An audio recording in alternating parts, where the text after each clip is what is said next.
Michigan in 1953. I had a sister that was 4 years older than I was.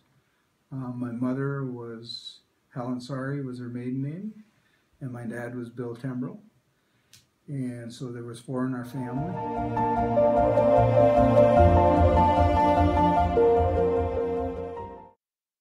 My dad was in construction, and so we traveled around a lot from job to job wherever the work was.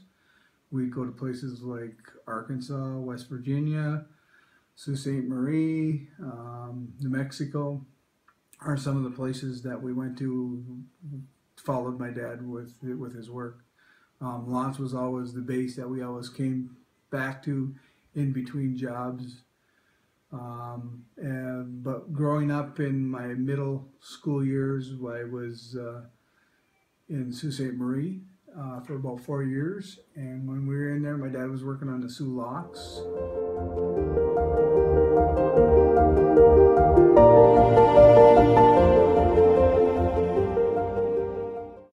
I mean, we did skating, and then there was roller skating at the, it was called the Polar.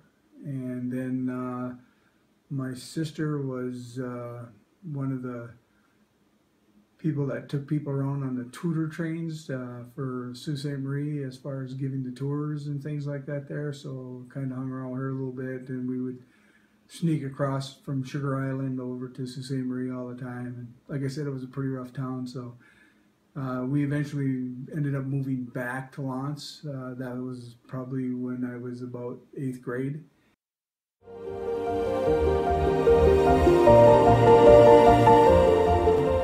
And did my high school years at Lance, and then my dad was working at White Pine at the time, and also working out of the mines over by Marquette, doing construction work, not working in the mines. So I was able to complete all my high school years at Lance.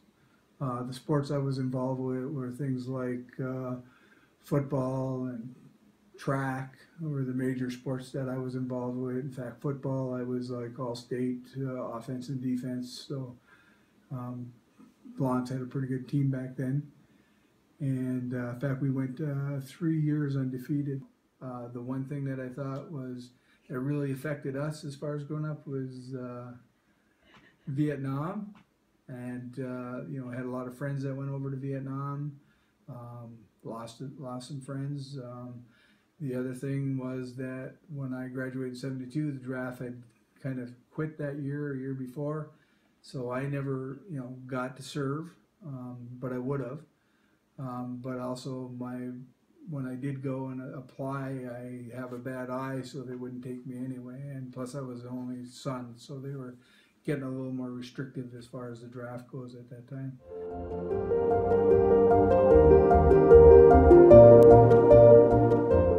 What I enjoyed from education of school was art. Art was a big thing for me.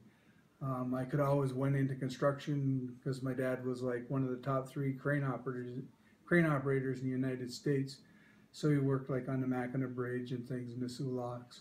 I could have went into that field, but again, that was a real hard lifestyle. So when I was in school, one of the things that always interested me and I was always good at was art.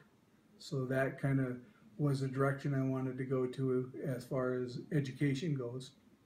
So when I graduated in 1972, I looked at Northern, I looked at another art school, Kendall School of Design down in Grand Rapids. Northern really didn't have a very good art program at that time. So I went to Kendall School of Design down in Grand Rapids. I was going to go down there for illustration because I thought I was pretty good at drawing. But when I got down there, I found that to be a very competitive and a tough field. So I went into publications. And when I went into publications, that's kind of where I found my niche, and did some things for Chicago and things down there from a freelance basis. I also went into Panics, which is a newspaper thing down there. And so when I graduated, I moved up this way and went to Marquette for the Mining Journal and worked there for a couple of years, and then moved up here and started working at Michigan Tech. They had an opening for a designer. And from there, I worked at Michigan Tech for 41 years now. So.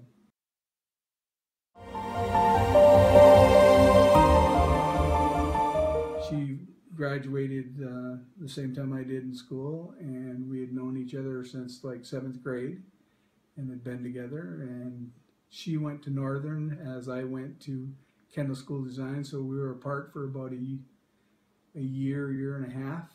But we did get married, and then we got together and lived down in Grand Rapids while I finished up Kendall my last year there. We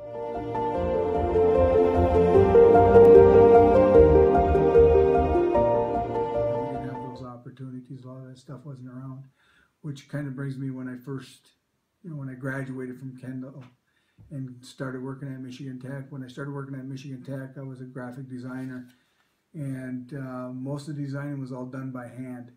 In other words, we cut out and laid out the pieces for a brochure. So one of the advanced technologies that have really influenced me and has influenced a lot of other people in my field when I graduated, and some of them failed where I feel that I haven't and have been able to expand myself, is as computers came into play, because then everything started getting designed on computers. So computers were something that really influenced my job and what I did. So you had to be able to adapt to those changes. And I think that's one thing that I've been able to do as far as adapting to those changes as far as technology goes. I mean, that's why I think I've been able to stay at Tech, like 40 years. As far as shooting photography and designing publications, I've done a lot of that and won a lot of national awards and publications for that.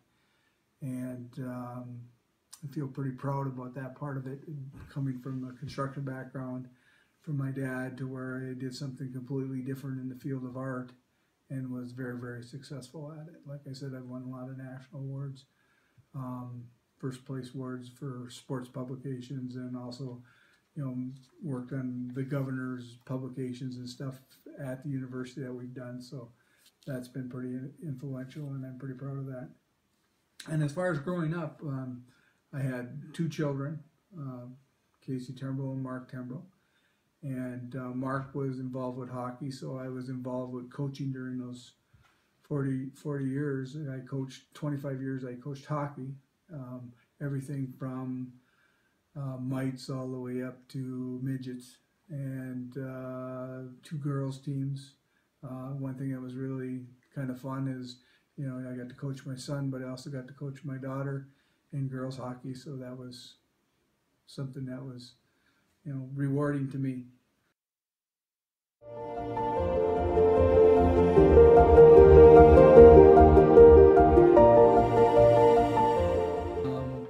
Again, with my son, he's gone off to do histotechnology and worked at Mayo Clinic. He was like a manager there, assistant manager. Right now he's in Vermont, doing really well, has 4 kids. So I got 4 grandkids with my son Mark. I also have a daughter, Casey, who is the controller for the casino in Berga and doing very good. And she has 5 kids, so we have 9 grandkids altogether. And they were just here for Thanksgiving, and it was awesome.